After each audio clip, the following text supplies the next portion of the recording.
참이 되었을 때 또는 거짓이 되었을 때 왜 거짓이 되고 왜 참이 되는지 증명하는 방법에 두 가지가 있는데, 첫 번째는 직접 증명법. 노트에 적어서 전부 다 옮겨가지고. 자, 첫 번째는 직접 증명법인데, 얘는 주어진 명제를 그대로 가정을 이용해가지고 결론이 나오는 데까지 진짜로 바로 직접 증명하는 거. 예를 들어서 이런 거. 2의 배수는 제곱하면 짝수이다. 그러면 걔는 뭘 다른 걸 하는 게 아니라 진짜 2의 배수를 직접 2의 배수를 직접 제곱을 해가지고 그 2의 배수를 제곱한 게 짝수가 되는 걸 바로 보여주는 게 바로 직접 증명법. 그래서 이거는 먼저 적으면, 자, 결론을 부정하지 않고, 얘는 결론을 부정하지 않고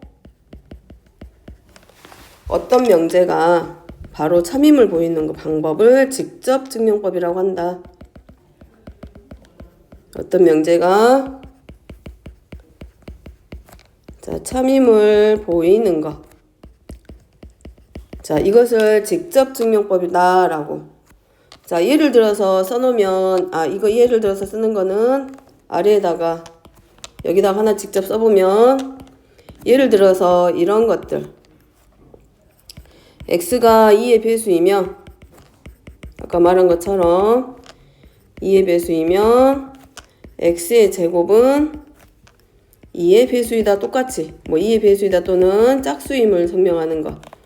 그러면 x를 우리가 2의 배수라고 했기 때문에 n으로 놓고, n은 자연수, 그리고 나서 x의 제곱을 직접 해보는 거지. 그러면 4n의 제곱이니까 얘도 2 곱하기 2의 n제곱의 꼴로써, 따라서 x의 제곱도 뭐가 된다? 2의 배수이다 라고 이렇게 결론을 내는 방법이 바로 직접 증명하는 방법이다. 자, 그 다음에 간접 증명법입니다.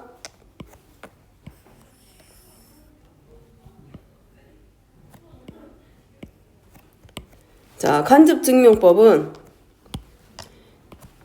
교류법과 대우를 이용해서 증명하는 방법이 있는데,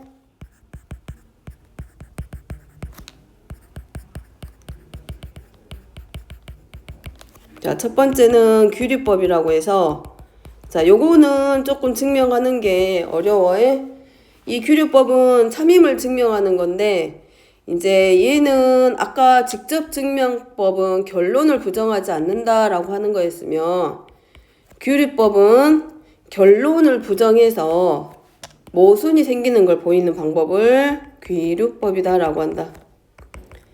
자, 결론을 부정하여서 모순을 이끌어내는 방법을 규류법이라고 한다. 다시 말하면 결론을 부정해가지고 모순이 이끌어낸다라는 말은, 그러면 이 명제가 참이면은 결론을 부정하면 거짓이 되기 때문에 결론을 부정하지 않고 그 자체가 바로 뭐라는 거? 참이다라는 걸 설명하는 방법이 간접 증명법.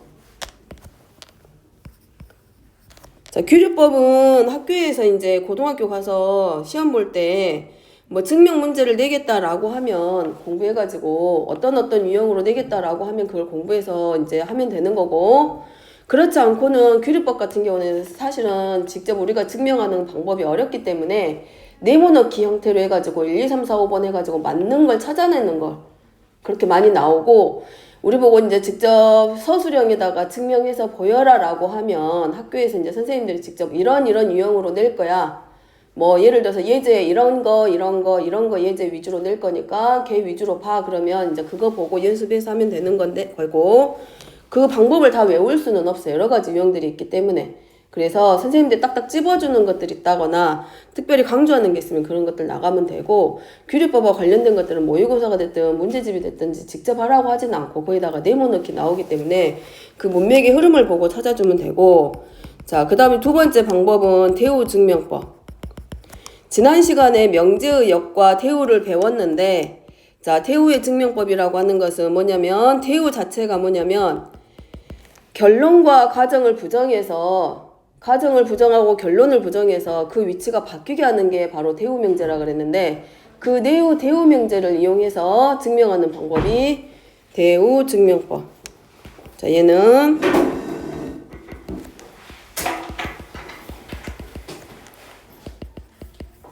대우 명제를 직접 증명하는 방법. 자, 대부분 대우 증명법을 사용하는 것은 가정하고 결론이 부정의 형태로 되어 있을 때 많이 사용하는 방법들. 그래서 이 간접 증명법은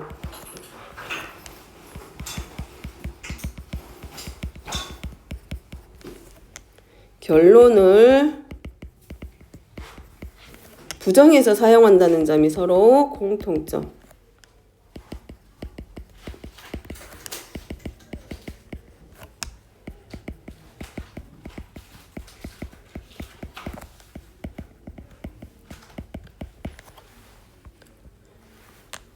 자, 그러면 2번은 이제 이 직접 증명과 간접 증명을 예를 들어서 설명해 놓은 건데, 자, 1번은 참임 명제를, 이 명제가 참임을 증명하라고 했는데, A, B가 실수일 때 A의 제곱 더하기 B의 제곱이 0이면 A는 0이고 B는 0이다. 자, 이거는 이런 유형의 문제들은 증명하라고 했을 때 직접 증명을 이용하지 않고 간접 증명법 이용하라고 하면 규리법보다는 어떤 걸 더 많이 쓰냐면 대우 증명법을 많이 활용.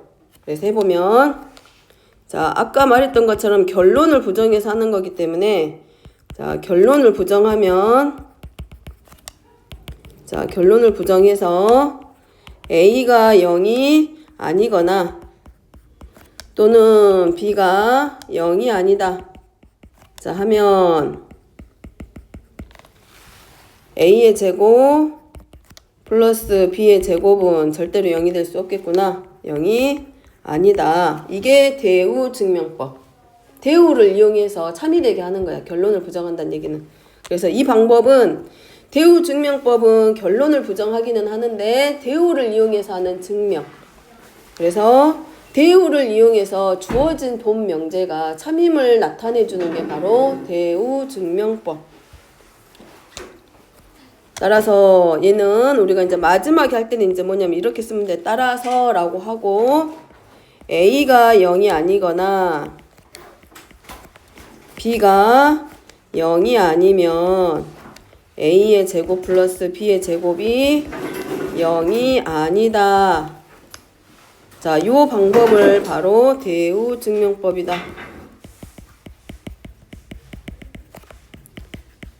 그러면 자, 이 대우를 이용했을 때 얘가 참이 되었기 때문에 뭐라는 거야? 주어진 본 명제 A, B가 실수일 때 A의 제곱 플러스 B의 제곱이 0이면 A도 0이야 하고 B도 0이다. 이건 우리가 알고 있는 실수의 성질을 그대로 가져다 나타낸 거고, 자, 두 번째 A하고 B가 자연수일 때 우리가 부정할 때 있잖아.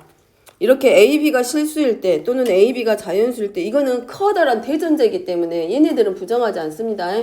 얘는 그대로 놓고 가는 거고, 뭐뭐 이면과 뭐뭐 이다에 해당하는 가정과 결론에 해당하는 방법 자리만 우리가 부정해줘야 되고, A, B가 짝수이면 A 또는 B가 짝수이다. 그러면 우리가 일단 원래 명제를 증명하는 방법은 안 적어도 돼. 자, 여기가 뭐였냐? 우리가 처음에 배웠던 명제의 참임을 증명하는 방법이 뭐였냐면 가정의 진리집합이 결론의 진리집합에 포함되면 된다 그랬거든. 그러면 자, 이 부분이 가정이고 얘가 결론이야.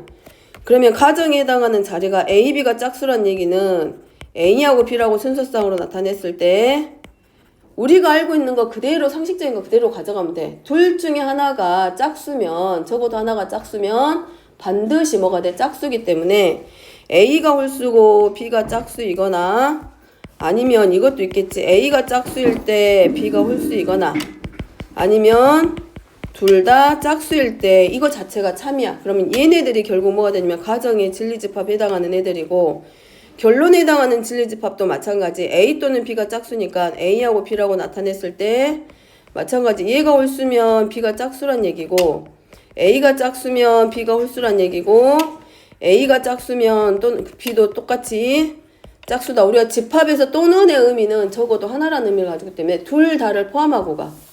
집합의 의미로 봤을 때 합집합 안에는 누가 반드시 들어가냐면 교집합이 들어가기 때문에 둘 다의 의미를 가지고 들어가는 거라서 결국은 얘네들은 뭐가 돼? 가정이 결론에 포함되고 있기 때문에 이 주어진 본명제가 참인 걸 알아. 그럼 주어진 본명제가 참이면 뭐도 참이 된다. 항상 대우도 참이야. 그러니까 얘는 규리법보다는 얘를 증명하라고 하면 뭘 이용해서 대우 증명법을 이용해서 증명하는 게 훨씬 빠르다는 얘기. 그래서 해보면 자, A 또는 B가 짝수에 마찬가지 얘도 결론을 부정할 거야. 그래서 얘도 마찬가지 증명하는 방법 하면 자, 결론을 부정해서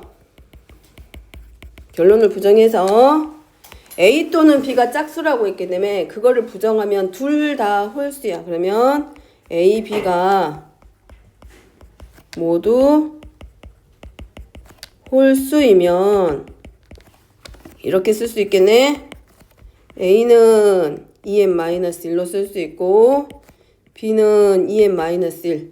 단 여기서 m과 n은 자연수이다. 그럼 1부터 시작할 수 있겠지. m과 n이 1이면 그랬을 때 우리가 보여주는 것. A하고 B를 곱해서 A, B가 모두 홀수이면 뭐가 되냐면 A, B가 뭐가 되는 것. 아까 말했지. 결론을 부정하는 거는 모순이 생기는 걸 보일 거야. 그래서 A하고 B를 직접 이제 곱해서 해보면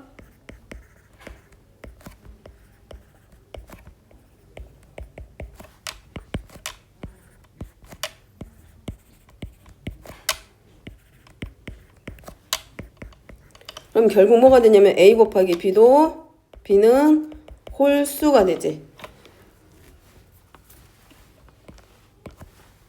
따라서 A하고 B가 모두 홀수이면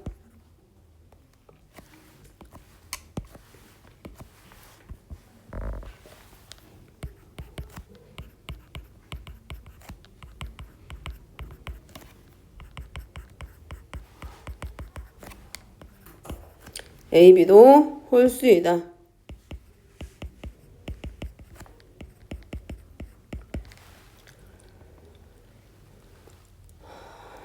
자, 이 방법은 대우 증명법을 이용해서 설명하는 방법.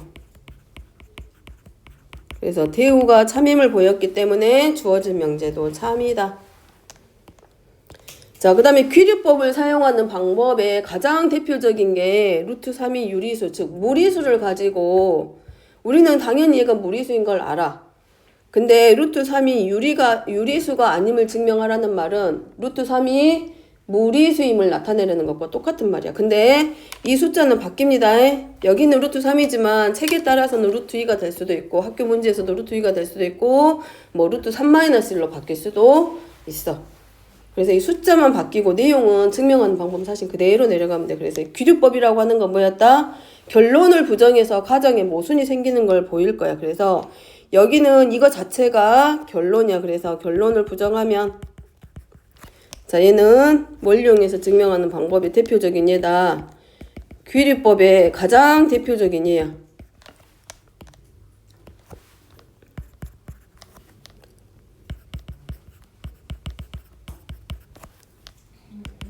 자, 결론을 부정하여서 즉 루트 3이 유리수라고 하자.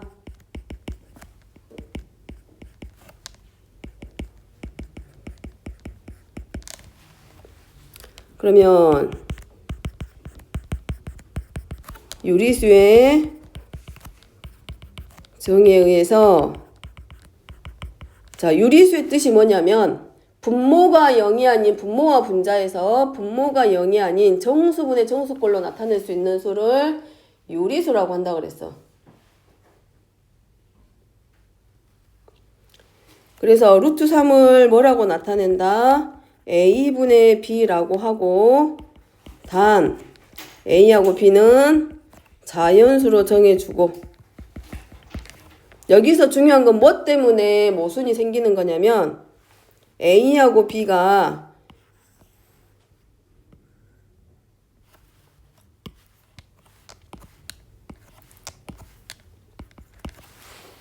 서로서라는 것. A, B는 서로 소이다. 자, 중요한 거는 이 자리였어.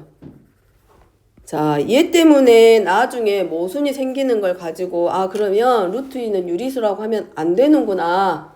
그래서 루트 3은 유리수가 아닌 무리수구나 라는 거를 설명해 준다는 거. 자, 그러면 루트 3을 A분의 B라고 했기 때문에 이렇게 쓸 수 있지.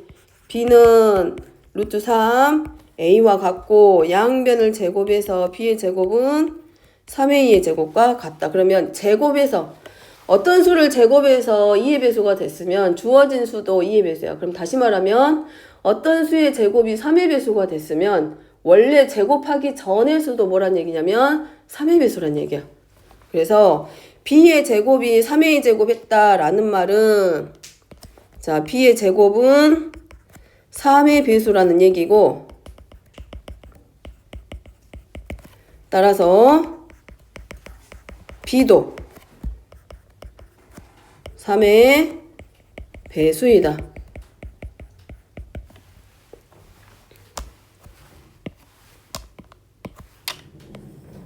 놓치지 말고 이 말.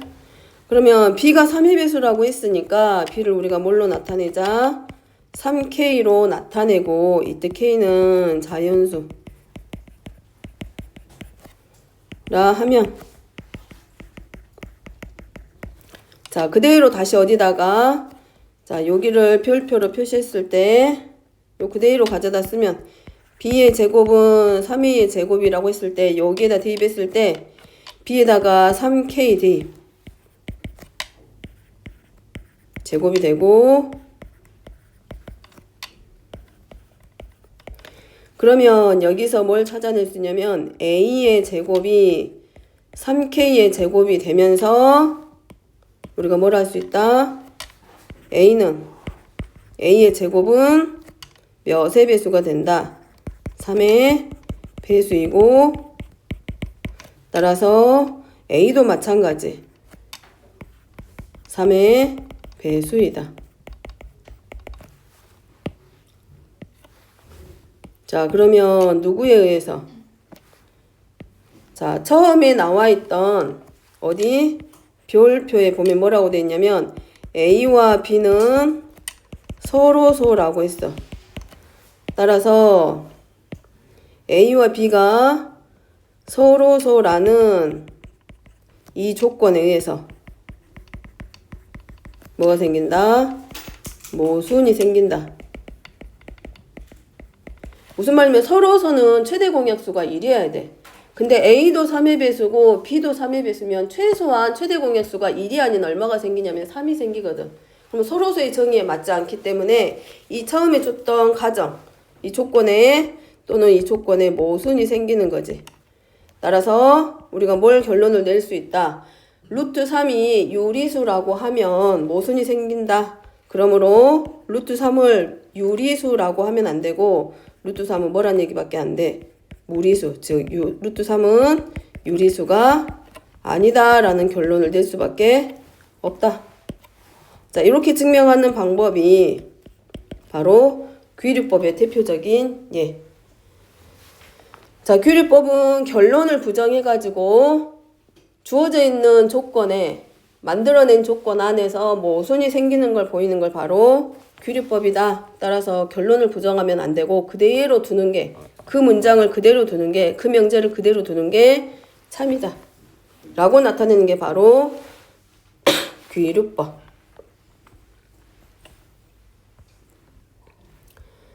자, 네 번째는 관계식을 분류하려고 했는데 자, 이걸 하는 이유는 뭐 때문에 그러냐면 집합했지. 집합을 이용해서 명제의 참과 거짓을 설명을 했고 이 명제 뒤쪽에 뭐가 나오냐면 증명을 이용해서 절대부등식을 설명할 건데 절대부등식은 뭐냐면 우리가 그동안 했던 1차 부등식, 2차 부등식 이런 건 조건부등식이야.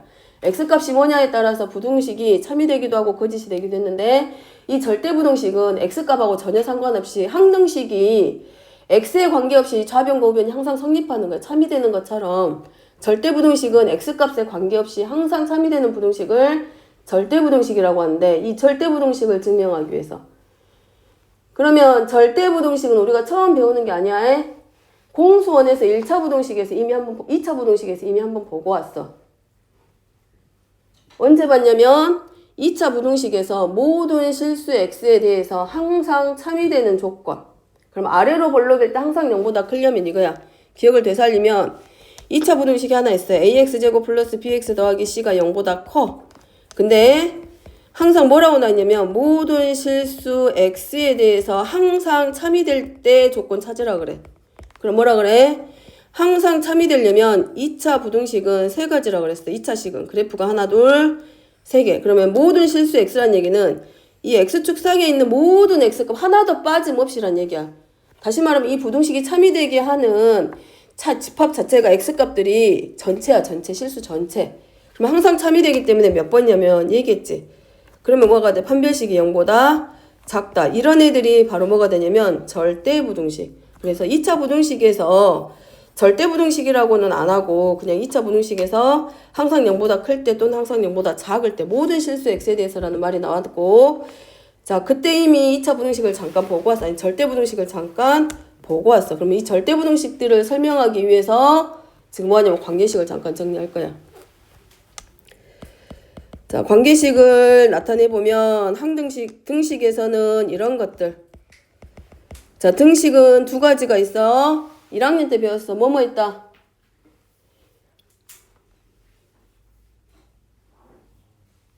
등식 뭐뭐 있어? 방정식과 항등식.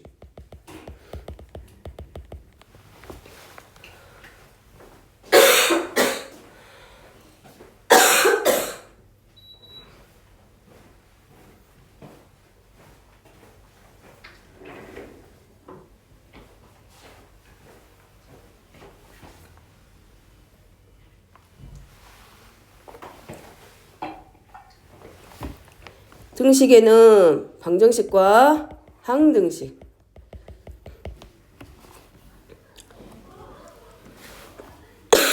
뭐가 다르냐면 방정식은 미지수를 구하는 문제야. x값 해 구하는 문제. 여기서 말하는 미지수는 해라던가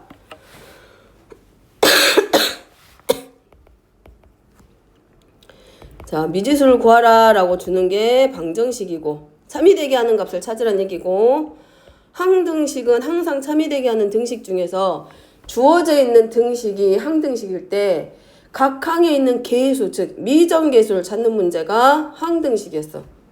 자 미정계수 구하는 방법 두 가지 있었지. 뭐 있었다? 재훈이 뭐 있어?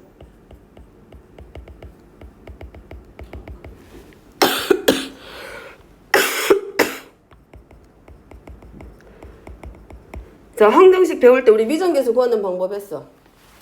미정계수 찾는 방법 두 가지 있었어. 뭐 있었다?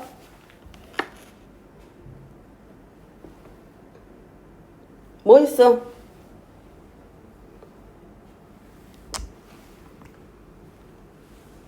두 가지 있었잖아. 응? 뭐뭐 있다고? 뭐 있었다고? 쥐어 짜봐. 그러지, 계수비교법. 또 하나. 대입하는데 뭘 대입한다 그랬어? 숫자 대입하지, 숫자. 그래서 뭐라 했어요? 수치 대입법. 그 두 가지. 자, 부등식도 두 가지가 있는데 이 부등식은 조건 부등식이라고 하는 게 있고, 그 다음에 이제 지금 이 시간에 배울 게 절대 부등식. 자, 조건 부등식도 마찬가지. 주어져 있는 부등식이 참이되게 하는 미지수 x값 또는 범위를 찾는 게 조건 부등식. 그래서 얘도 마찬가지 미지수를 구하여라 라고 나타낼 거고, 그 다음에 절대 부등식은 얘도 마찬가지 미정계수를 결정하는데 얘는 뭘 이용해서 증명이라는 걸 이용해서 절대부등식은 결정하더라. 자, 절대부등식이 되는 경우에 대표적인 게 아까 2차 부등식에서 모든 실수의 x에 대해서 항상 참일 때라는 말도 나왔지만, 또 우리가 알고 있는 것 중에 하나 있어. 완전 제곱식. 걔네들은 항상 뭐가 돼? 0보다 크거나 같아. 가로 안에 있는 값이 뭐가 됐든지 간에 실수 조건 안에서는 항상 0보다 크거나 같다. 이런 것들도 뭐가 돼? 절대부등식이더라. 자, 그럼 그걸 하기 전에 이제 실수에서의 대소관계 기본입니다. 실수 대소관계.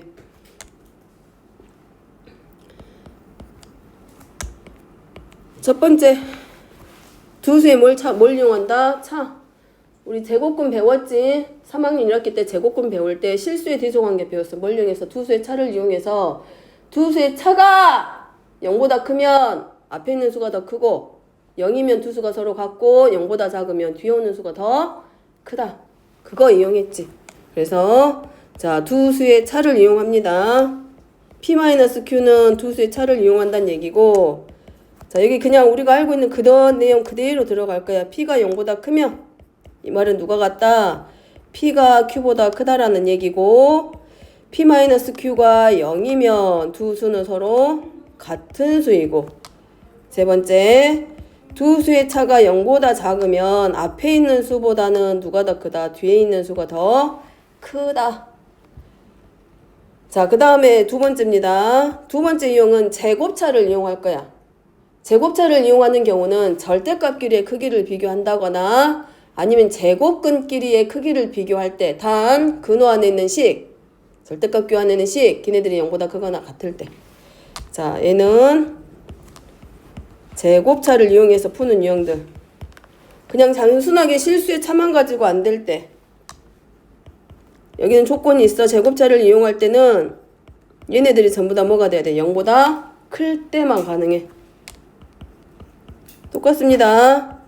두 수의 제곱차가 0보다 크면 당연히 누가 더 크고 P의 제곱이 더 큰 거기 때문에 P가 Q보다 더 크고 P제곱 마이너스 Q의 제곱이 0이면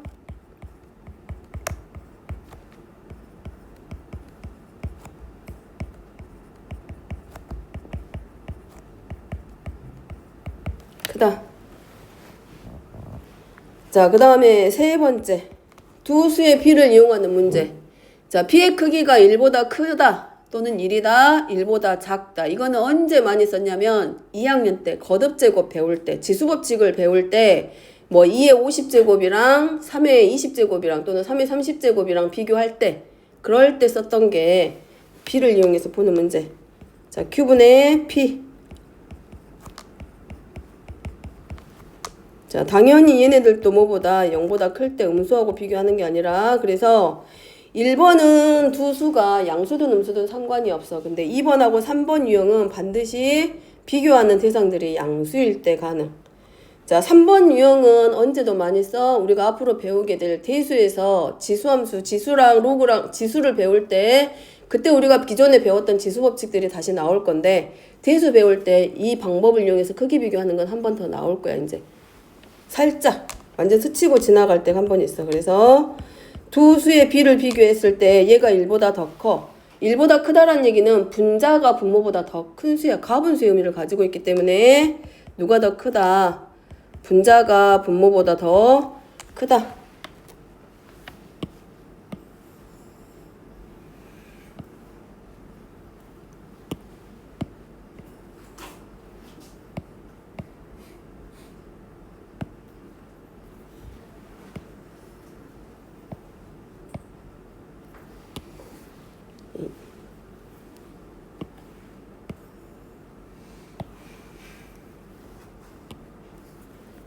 자, 두 번째, Q분의 P가 2라고 서로 같다라는 말은 분모와 분자가 서로 같고, 세 번째, Q분의 P가 1보다 작으면 분자보다는 분모가 더 큰 수. 근데 실제로 그 절대부등식을 할 때 1번, 2번, 3번 같은 경우는 뭐 단골은 아니고 그냥 이렇게 스쳐 지나가듯이 나오는 유형들이고 얘네들을 이용해서 이제 다른 거에다 가져다가 쓸 거고 이제 고르기 문제 같은 거 나올 때 기억 니은 디귿 니을 해가지고 옳은 것과 틀린 거 찾아낼 때 잘못된 거 찾아낼 때 고를 때 사용할 거고 자, 6번입니다. 6번은 거듭제곱하고 거듭제곱근인데, 자, 얘를 잠깐 설명하기 전에, 이제 그, 대수에서 배우게 될 세제곱근이랑 뭐 이런 것들 나온 거라서 잠깐 얘기하면, 우리가 어떤 수를 제곱했을 때 a가 되게 하는 요 x를 뭐라고 하냐면 a의 제곱근이라고 그랬어. 다시 말하면, 제곱에서 a가 되게 하는 참이 되는 x값들이기 때문에 제곱근이라고 했고, 짝수차이기 때문에 제곱에서 즉 짝수만큼 곱했을 때는 양수가 되게 하는 게 양수만 있는 게 아니라 양수하고 음수가 다 있어서 우리가 제곱근을 이렇게 썼지. 양의 제곱근과 음의 제곱근으로 표시를 했어. 근데 실제로 이 안에 이 앞에 누가 숨어 있냐면 이 제곱근을 나타내기 위해서 이가 생략되어 있어. 지금 숨어 있는 의미를 가지고 있고, 그 다음에 이제 어떤 수를 세제곱했을 때 a가 돼. 근데 세제곱이란 얘기는 a가 홀수야. 그러니까 a가 양수냐 음수냐에 따라서 제곱근의 모양이 바뀌겠지. 만약에 a가 음수면 x는 세제곱이 되게 하는 근이기는 해. 그래서 우리가 표현을 할 때 세제곱 근이다 이렇게 표시를 해줘. 근데 얘네들은 제곱에서 되는 수기 때문에 제곱근이야. 그러니까 실제로 여기에 얼마가 숨어있냐면 2가 숨어있는 말이고, 세제곱했을 때 a가 되게 하는 x값들은 x는 세제곱근이라고 하고, 이 세제곱근을 나타내기 위해서 여기 앞에다가 큰 3이 아니라 아주 작은 3을 적어서 세제곱근을 표시를 해. 근데 얘가 이제 홀수면 음수면 이 앞에 당연히 뭐가 붙어? 음의 제곱근이 붙을 거고, a가 양수면 a의 세제곱근이긴 할 건데 a가 양수기 때문에 얘네들의 부호가 양의 세제곱근이다. 이제 뭐 더 깊이 있는 내용은 이제 대수 배우면서 할 거니까 어쨌든 이렇게 쓴다라는 거. 그러면 어떤 수의 n제곱이 a가 됐다 그러면 누구랑 지수랑 뒤에 오는 수하고의 관계를 나타내기 때문에 a의 n제곱근 이렇게 썼을 때 이제 앞으로 쓸 때 요 앞에가 작은 수가 적어졌다는 얘기는 그 수의 제곱근이다 라고 우리가 이해하고 가면 돼. 그러면 세제곱근을 당연히 세제곱하면 당연히 뭐가 되고 a하고 나오겠지. 이제 이건 이렇게 이해하고 넘어가기로 하고, 이제 여기다가 거듭제곱하고 거듭제곱근 사이에서의 이제 절대부등식을 쓰라고 했으니까 한번 써보면,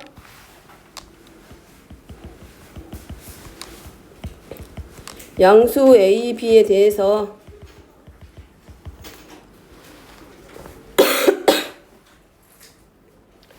어차피 세제곱근, 다섯제곱근, 제곱근 그 이상은 그 제곱이 되는 수 그 이상에 대한 내용은 대수 파트이기 때문에 공수2에서 뭐 이렇게 깊이 있게 나오진 않을 거야. 그냥 그런 게 있구나라고 이해하고 지금 적을 거는 그렇게 이해하고 넘어가면 된다는 얘기야. 자, a가 b보다 더 크다라고 했을 때 당연히 a 제곱이 b의 제곱보다 더 크고, 얘네들은 a의 4제곱이 b의 4제곱보다 더 크다. 자, 요런 것들 지금 말하는 거야. 거듭제곱 사이에서. 그러면 당연히 뭐겠다. 그 수의 제곱근들도 더 크겠구나 란 거지. 자, 여기는 이제 뭐가 돼? 4제곱근이 되겠지.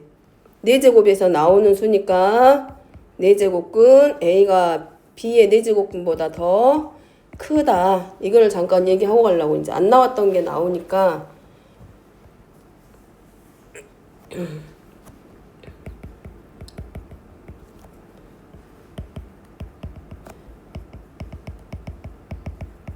자, 왜 여기는 달라지냐면 위에 있는 애들은 지수가 뭐야? 짝수지.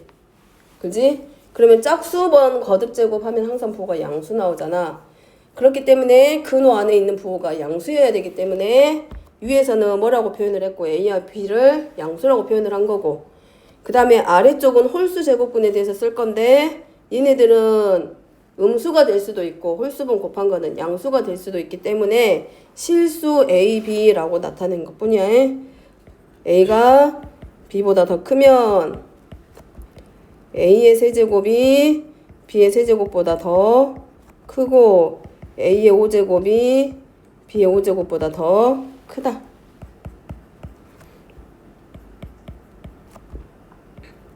그럼 세제곱에서 a가 되게 하는 수니까 a의 세제곱근이 b의 세제곱근보다 더 크고 a의 5제곱근이 B의 5제곱분보다 더 크다.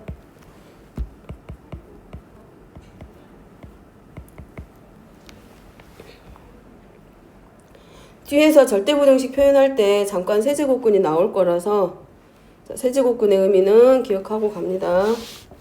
자, 이렇게 돼. 이제 그림만 잠깐 보면 그림 그냥 살짝 봐. 자, 짝수차는 항상 y축에 대해서 대칭이야. x의 제곱이 됐든 x의 4제곱이 됐든 얘네들은 부호가 양수든 음수든 간에 항상 좌우 대칭이야. 그래서 짝수차인 경우는 제곱근이 항상 양과 음 2개가 나와.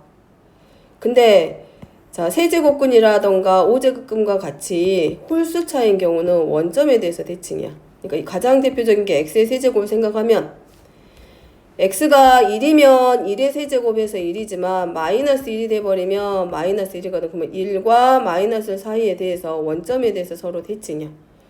그럼 세제곱이 되게 하는 수가 실수가 즉 뭐가 되냐면 즉 x의 세제곱 했을 때 a가 되게 하는 수 a가 양수면 양의 제곱근밖에 안 만들어주고 자 세제곱 했을 때 얘네들이 음수가 나오면 음의 제곱근이 만들어져. 그래서 여기서 뭐라고 되냐면 여기는 양수라고 표현 안 하고 실수 ab다 라고 나타내 준 거예요. 양수일 때와 음수일 때로.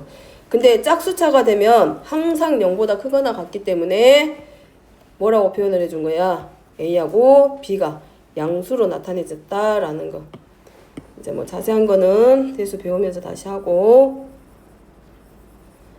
자, 뒤로 넘어갑니다.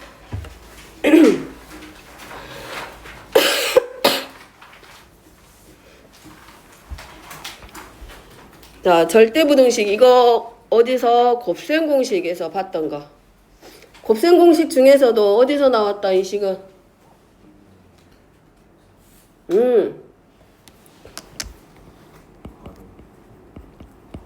이미 결론은 알아.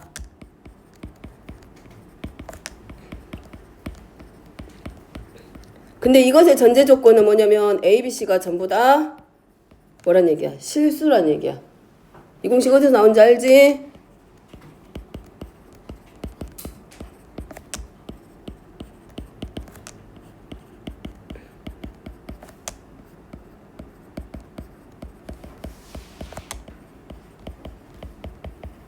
자, 여기서 만들어진 식이야.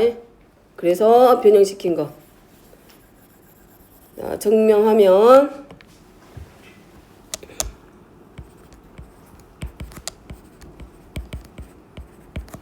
이미 이 공식 배우면서 봤던 거 증명하는 방법은 똑같아. 양변을 뭘로? 이만큼 양변에 곱해줘. 그래서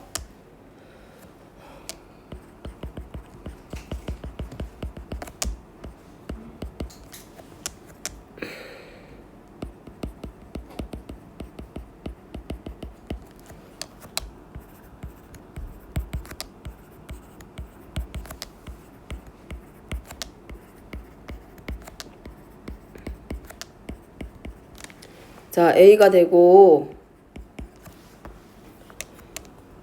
그 다음에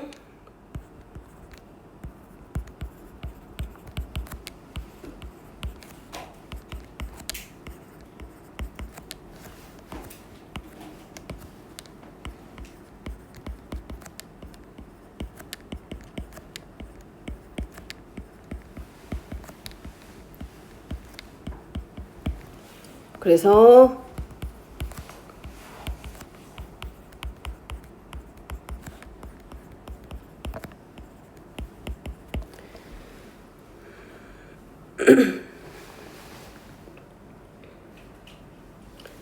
여기서 들어가는 건 뭐 때문에?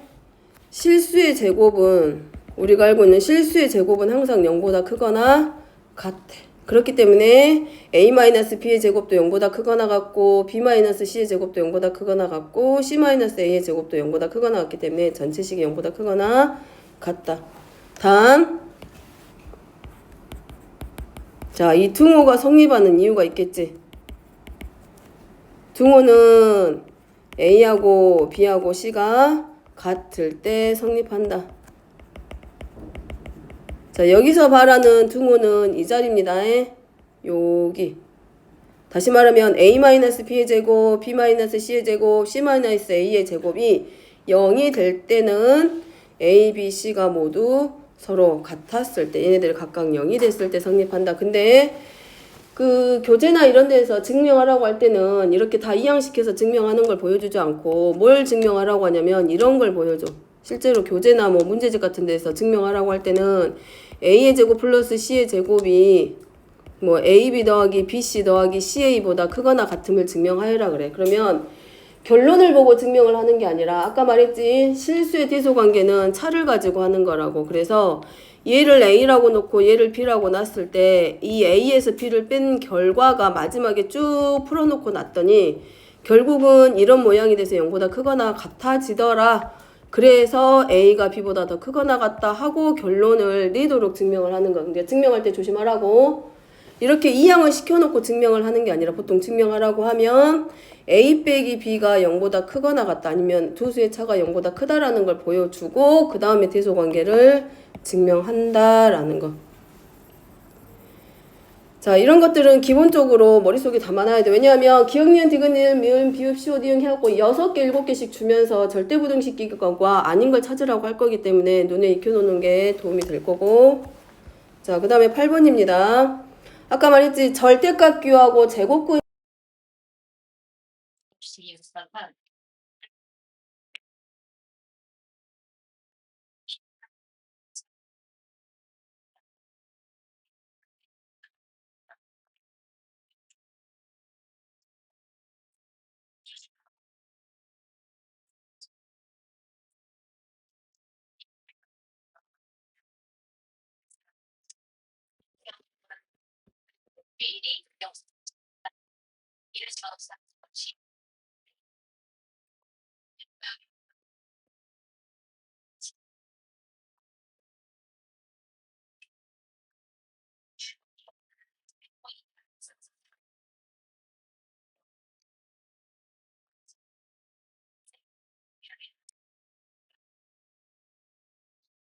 마지막에 결론이 얘가 나오는 걸 우리가 유도해 나가야 돼.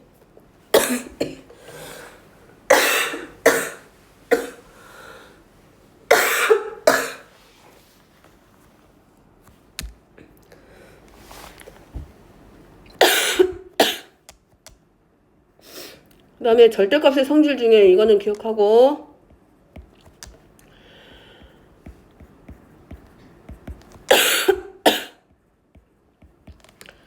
자, 얘를 기반으로 해서 증명.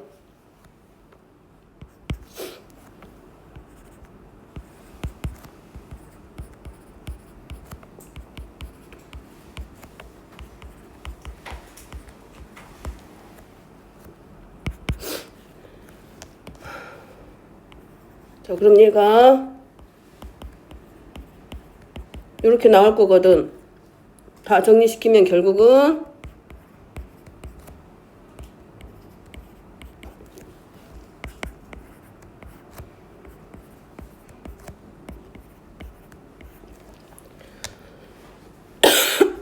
그 다음에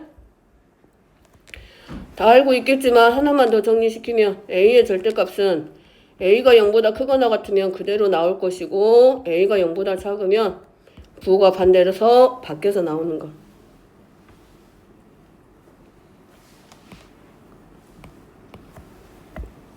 그래서 자, 여기가 잠깐만이 뭐 적지 말고 있어봐.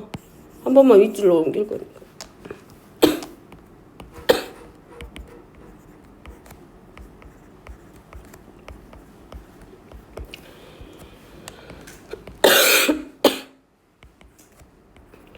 자, AB가 0보다 크거나 같으면 주어져 있는 식이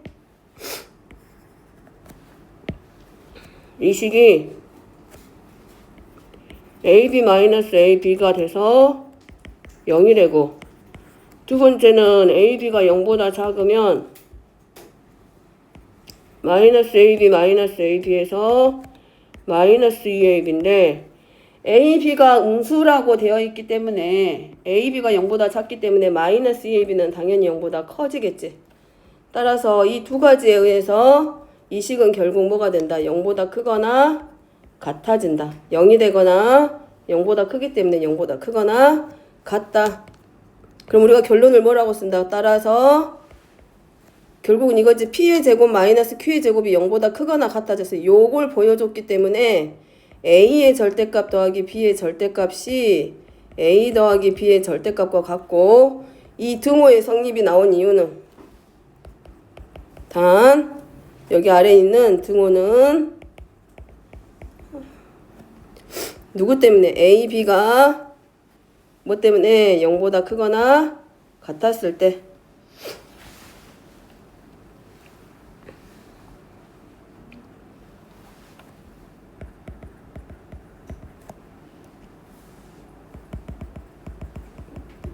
자, 등호가 됐다는 얘기는 어디서 나온 거냐면 0이 될 때 등호가 나온 거잖아. 그러면 이 여기서 말하는 등호는 이 자리야.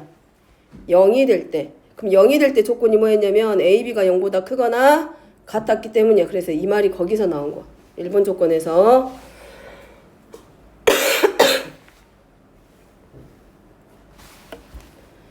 자, 그 다음에 이제 중요한 거 나옵니다. 여기 산술기야. 조합평균. 이 중에서 특히 어디? 산술평균, 기하평균. 자, 요거 두 개는 이제 뭐가 돼?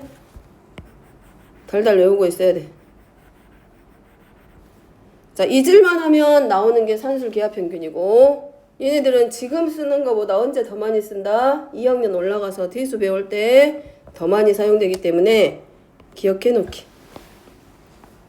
자, 주로 언제 쓰이냐면 두 수가 양수일 때고 두 수의 합이라든가 두 수의 곱의 최대나 최소값을 물어볼 때 사용하는 방법이 산술 기하평균.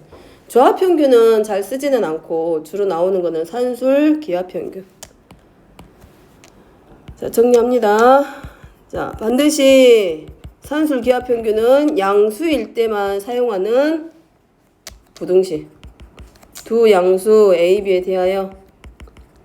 근데 절대 양수라고 주진 않고 이제 이렇게 표현하지 책에서는 A가 0보다 크고 B가 0보다 크다라고.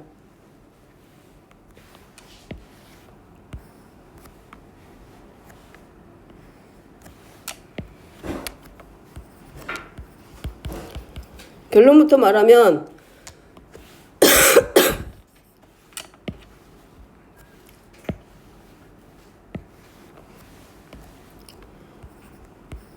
(2분의 a 플러스 b는 루트 a b보다 크거나 같고 얘는 a 플러스 b분의 2a b보다는 크거나 같다.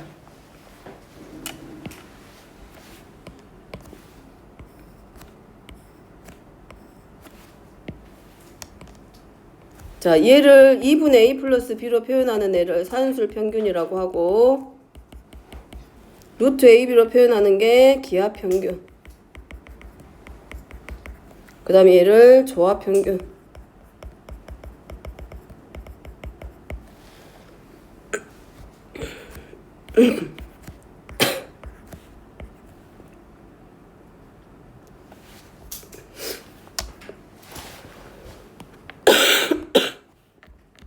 자, 얘는 참고로 합니다.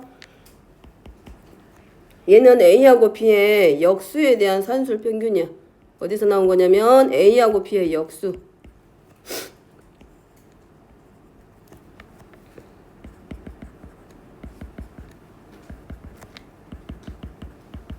참고해. 참고만.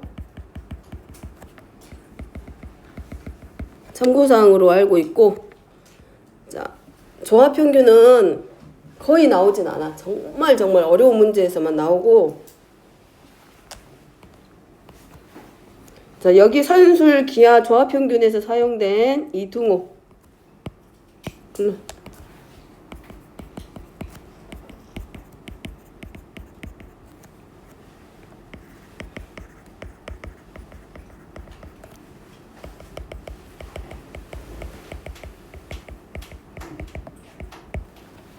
자, 증명합니다.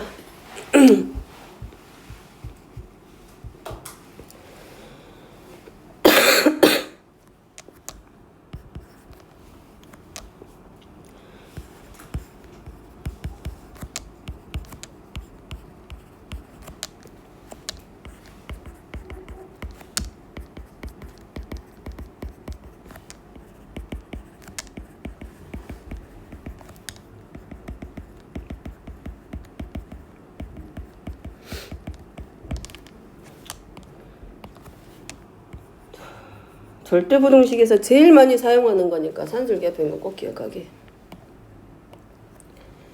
자, 여기 제곱분 기호가 들어가 있고 이럴 때 뭘 이용해서 제곱차를 이용해서 증명하기. 또는 그대로 놓고 얘는 자, 이거 증명할 때 우리 뭐 하기로 했다? 두 수의 차를 이용해서. 그래서 2분의 a 더하기 b에서 누구만큼? 루트 a b만큼 뺐을 때 자, 얘는 이렇게 바뀝니다. a하고 b가 루트 a의 제곱 더하기 루트 b의 제곱으로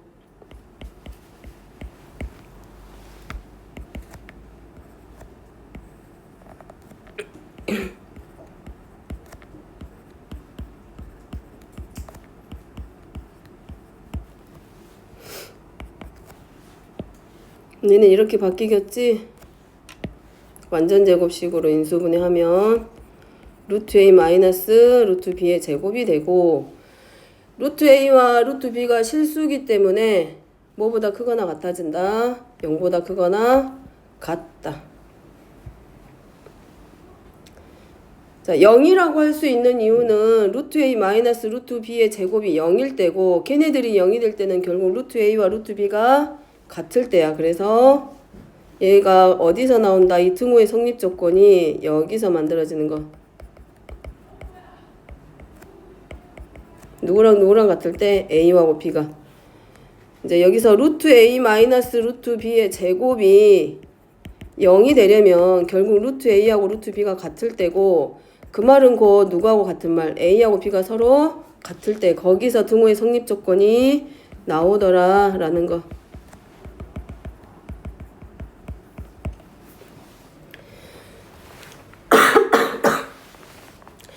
자, 이 등호의 성립 조건은 그냥 빼먹고 가면 안 되고 반드시 마지막에 증명하고 나서 꼭 써야 되는 말.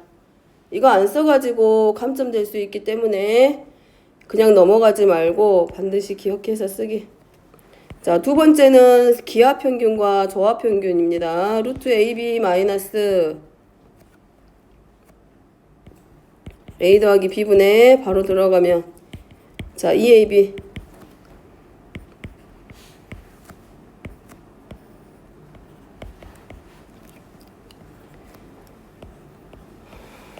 자, 이 전체 제곱으로 풀 거야. 마찬가지 완전 제곱식 쓸 거기 때문에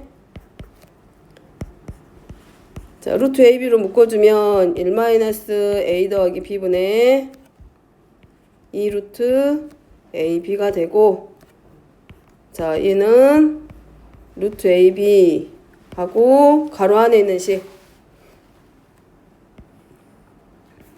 통분하면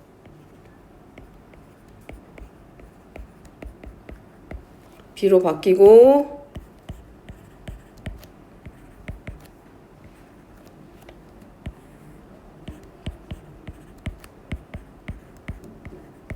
그래 정리하면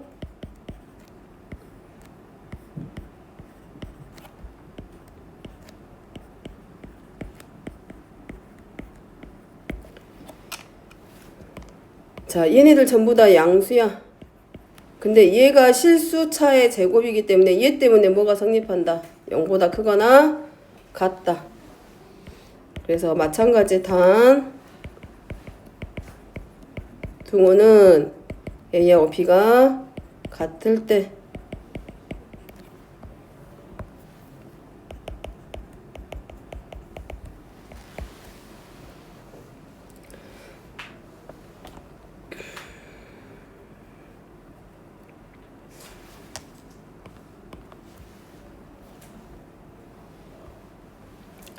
자, 그 다음에 1번 보이죠? 이거. 자, 얘는 주로 어떻게 많이 쓰이냐면 이 산술 기하평균에 사용하는 2분의 A 더하기 B는 루트 AB보다 크다라고 했을 때 우리가 편의상 뭐하게 어떻게 많이 쓰냐면 얘는 이대로 쓰지 않고 A 플러스 B는 2 루트 AB보다 크거나 같다 요렇게 바꿔가지고도 많이 풀어. 그러니까 산술 평균의 의미와 기하 평균의 의미는 2분의 A 더하기 B가 루트 AB보다 크거나 같다는 맞아. 근데 우리가 문제 적용시킬 때는 a 플러스 b가 2루트 ab보다 크거나 같다라고 해놓고 많이 사용을 하게 되고, 그 다음에 이제 어떻게 물어보냐면 우리가 2차 함수에서 최대 최소를 물어볼 때는 x의 범위가 제한이 돼가지고 함수의 형태로 바꿔서 할 수 있지만, 이런 유형의 문제는 함수의 형태로 절대 안 나와. a가 뭐 양수고 b가 양수인 형태로 나온 상태에서 두 수의 합의 최소값이라던가 두 수의 곱의 최대값을 물어봤을 때 사용하는 절대부등식. 자, 그 다음에 이제 가끔 나오는 것 중에 하나가, 자, A, B, C가 똑같이 양수야. A도 양수고, B도 양수고, C도 양수일 때야. 숫자 3개를 가지고 최소, 최대를 물어볼 때가 있는데,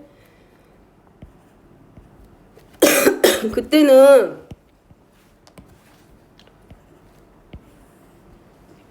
앞에서 사용했던 숫자 이들이 전부 다 그냥 얼마로만 바뀔 뿐이야. 3으로. 그리고 세제곱근 A, B, C 이거는 증명 안 합니다. 그리고 A분의 1 더하기, 근데 주로 어디까지 많이 사용된다?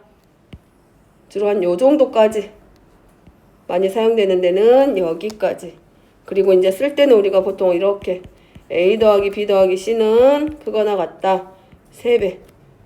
ABC의 세제곱분의 세제곱, ABC의 세제곱분 곱하기 3보다는 크거나 같다. 얘도 마찬가지. 단 등호는 A하고 B하고 C가 같을 때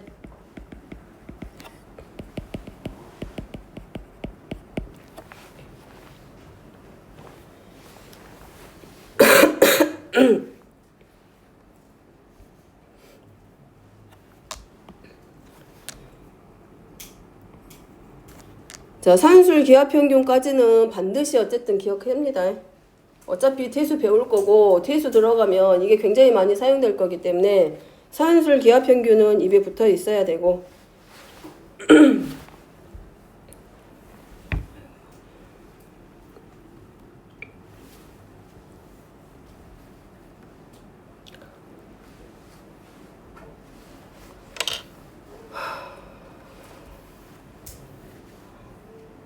자, 이거를 일반화 시킨 거.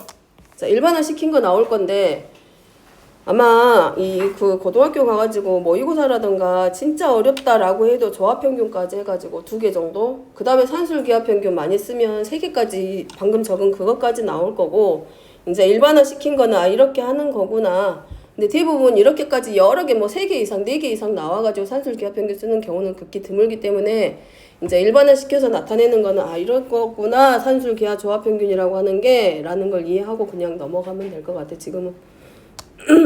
저거 보면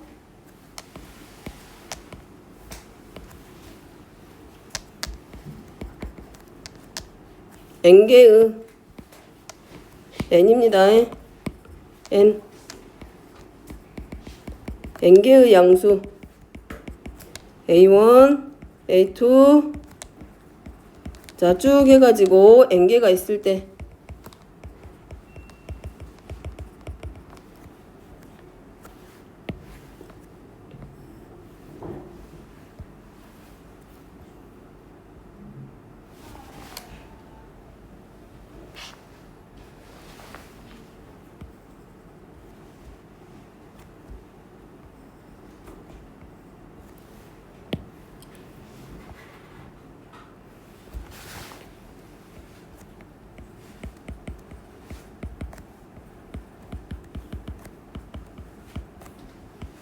그거나 같다.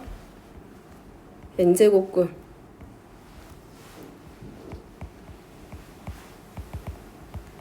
곱하기 an이고 그거나 같다.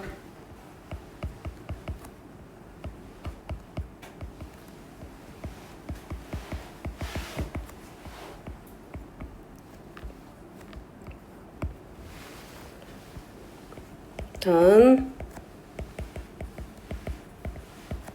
등호는 얘네들이 전부 다 서로 같을 때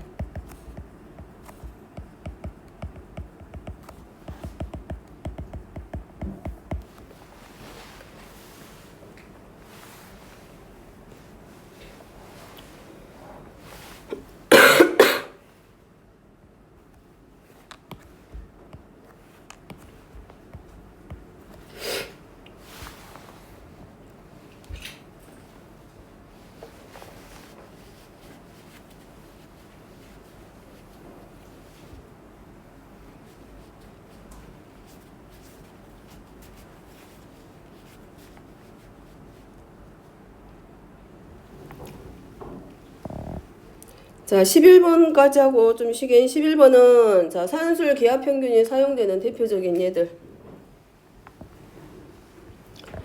자, A, B, C, D가 이미 양수이기 때문에 A, B, C, D가 이미 양수이기 때문에 뭐 B분의 A라던가 D분의 C라던가 A분의 B라던가 C분의 D도 양수야. 그럼 얘가 4보다 크거나 같음을 증명할 건데 서로 역수관계에 있는 것들. 자, 뭐부터 한다? 전개부터 합니다. 전개를 안 했네. 자, 얘네들 사이에서 각각 첫 번째 B분의 A랑 D분의 C.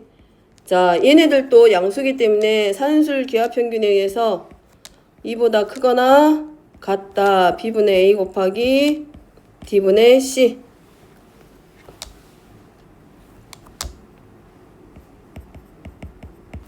단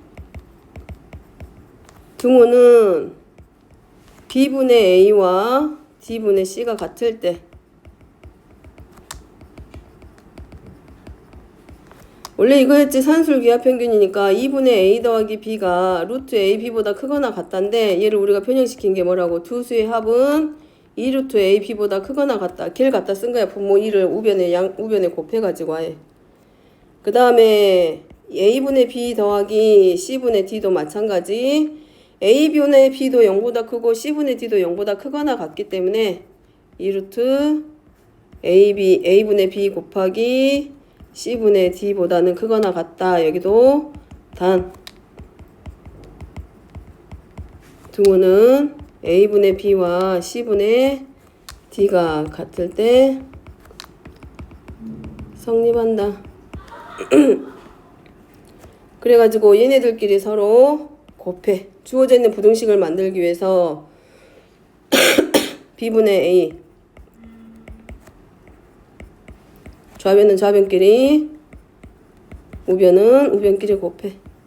그러면 크거나 같다. 2는 4하고 이 근호 안에 있는 애들끼리 전부 다 또 서로 곱하겠지. 서로 전부 다 뭐가 돼? 역수 관계야. 그래서 결국은 4가 되고 얘가 이제 뭐가 돼?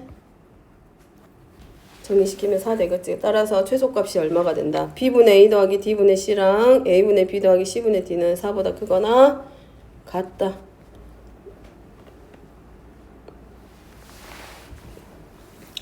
자, A, B, C가 양수이기 때문에 2번도 마찬가지. A 더하기 B는 산술 기하 평균에 의해서 2 루트 AB보다 크거나 같다. 얘도 마찬가지. 똑같습니다. 단 등호는 A하고 B가 서로 같을 때.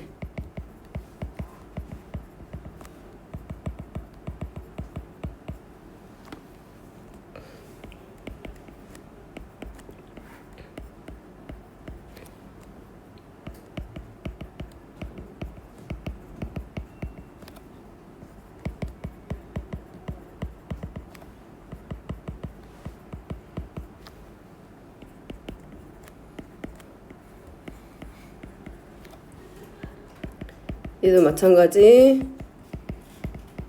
등호는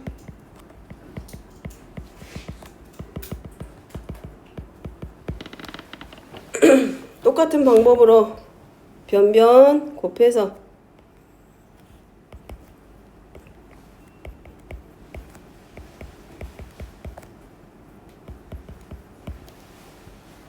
자, 크거나 같겠지. 그 다음에 2 곱하기 2 곱하기 하니까 8 될 거고 근호 안에는 식들이 다 곱하면 A, B, C의 제곱이 되고 A, B, C가 양수이기 때문에 결국 얘는 뭘로?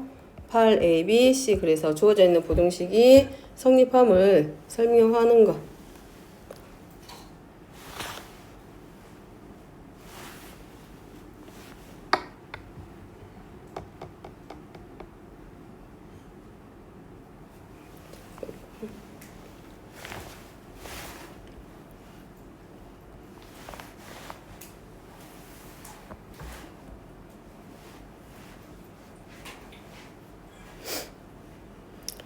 자, 그래서 우리가 2차 함수에서 최대 최소를 구하라고 하는 이런 직접적으로 최대 최소 값을 구하는 것보다 어떤 조건이 제한되어 있는 상태에서 양수라는 조건이 붙어 있으면서 1번이나 2번과 같이 아무 조건 없이 양수만 딱 주어져 있는 상태에서 합이라던가 곱에 대해서 최대값 또는 최소값을 물어보는 경우에 사용되는 방법이 바로 산술 기하 평균이더라.